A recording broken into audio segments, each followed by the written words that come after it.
Congratulations, you are launching a new book. It is called Trustworthy AI, a business guide for navigating trust and ethics in AI. Tell us a little bit about this book.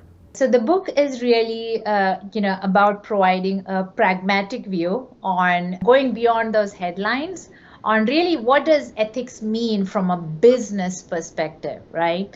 We hear a lot about the extreme use cases, and there's also a fear that, we need to have these perfectly unbiased algorithms to use, say, for our recruiting algorithms.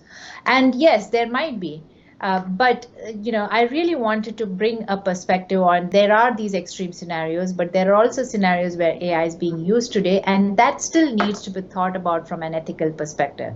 What I mean by that is, every technology has its good and bad, and it is important to also think about the negative impacts of technology and address it. The reason being that if you don't address it upfront, you won't gain trust of your end users, and the technology adoption will be harder. We are living in this interesting era right now where, think about when the first car engine was invented, right?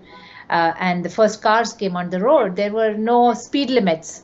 There were not even proper roads because you had used horses before it.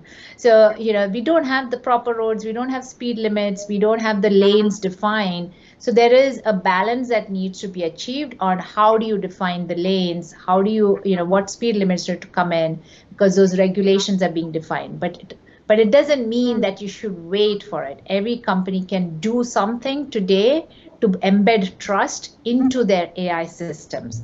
And it starts with by even considering what's important, what are the principles that they want to think about. So I go in the book, I cover different dimensions of trustworthy AI and what kind of questions to ask and how do you actually solve for it. It's never going to be the perfectly unbiased algorithm, but it at least will help you address, say, 60% of the problem or 75% of the problem, but at least it's a starting point.